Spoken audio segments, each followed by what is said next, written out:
This is Winifred, but her friends call her Winnie.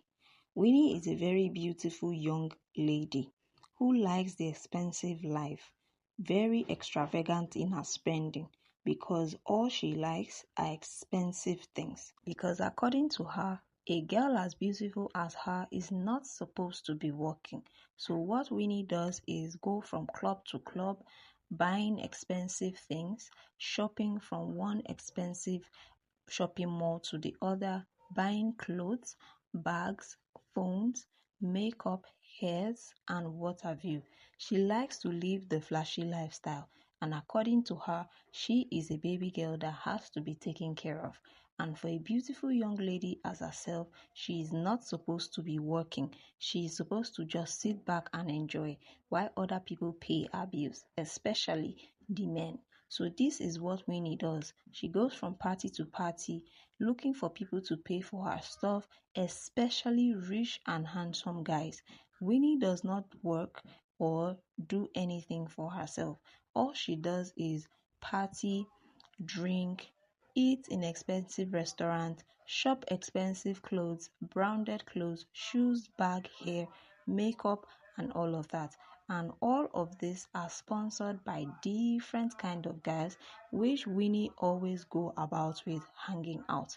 Because if you do not have money, Winnie will not look at you, not to talk about dating you. Winnie goes ahead to date different kind of guys, but especially if you have money. If you have the money, of course, Winnie will talk to you. Winnie will go out with you. So this is what Winnie does in her life, and Winnie does this every day.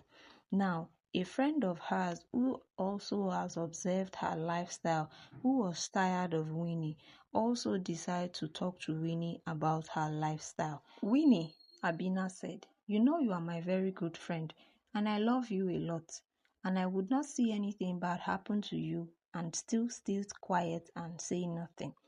I am concerned about this your lifestyle. You are a very young, beautiful, and vibrant lady, intelligent for that matter.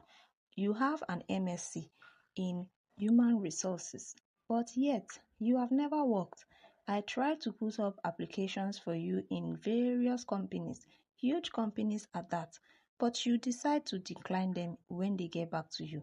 Why, Winnie? Why? I don't think this lifestyle you are living is good, and I don't think it will end well for you. Abena, abeg.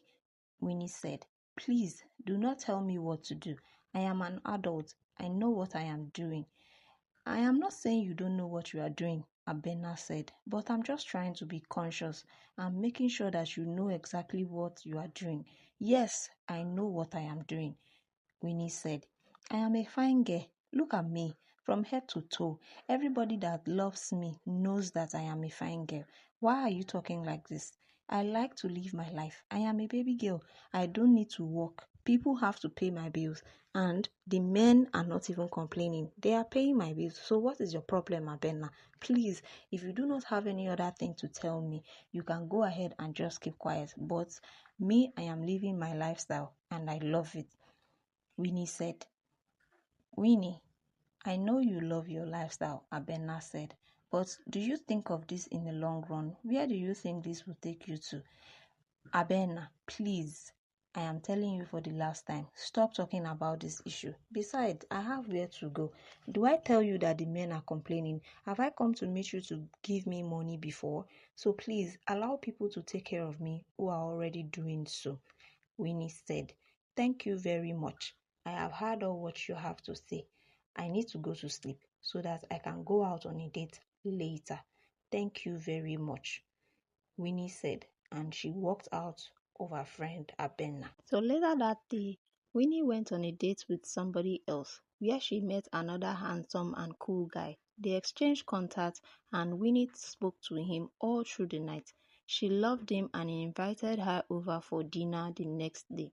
The next day, she went with this new guy to dinner in a very luxury restaurant. She had a good time, and all of a sudden, the guy said to Winnie, please excuse me for a minute. But Winnie noticed that the guy was talking to some group of guys, and she noticed them whispering and pointing at her. She felt very uncomfortable and decided to flee. Meanwhile, the guy noticed them since they wanted to use her for ritual, and she decides to run.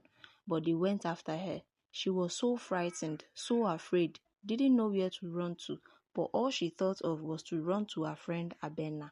When she got to Abena's house very late at night, Abena was surprised. Winnie, what happened? Abena said. Winnie was frightened, shaking, crying, and talking to her friend Abena. You would not believe what happened. Winnie narrated everything that happened. I was almost dead, Winnie said. They wanted to use me for ritual.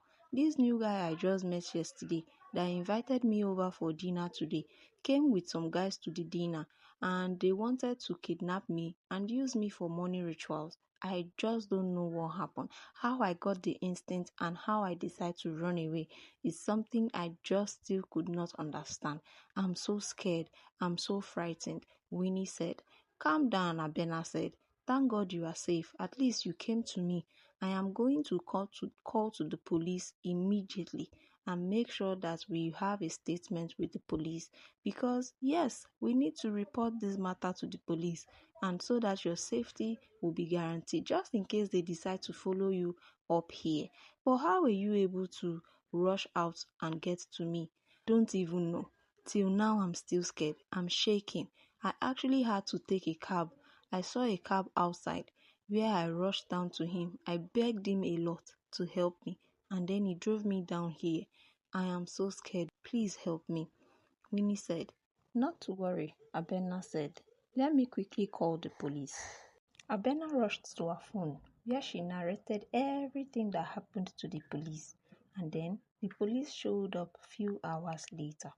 And when they came, they narrated everything that happened, took a statement from Winnie and Abena, and then a way to trace them, collected the contact of the guy from Winnie, called him up trickly, and met him in a place where they finally got to arrest him later that day. Winnie slept in her friend's house, Abena, for days because she was so scared to go back to her own house, even scared to talk to any other guy on the phone. She was super scared. And then one time, she called on her friend Abena to talk to her. Winnie said, Thank you so much, Abena. Now I understand what you were saying the other time. Truly, this lifestyle is actually not good. And if I hadn't escaped this, maybe I would have been dead by now, Winnie said. Please don't talk like that, Abena said. Yeah, I'm not ready to lose any of my friends. I just wanted what was good for you. You know, working and making your own money is also classy. You can also be able to spend this way you are spending. Buy good things for yourself. Take yourself out once in a while, even if you want to go on a solo vacation. Ha ha ha. They both laughed. Yes, I understand, Winnie said. Now I know exactly what you are saying. Okay, I am going to sit now and start sending my applications to companies. But please, do you even have anyone? Because right now, I'm stuck at point zero. Ha ha ha, Winnie laughed. And Benna said, Don't worry, I will help you with it. After all, I know so many companies. When I was applying for you the other time, remember? Benna said, Yes, I know. You are the good one. You know I can be that bad at it, Winnie said. They both laughed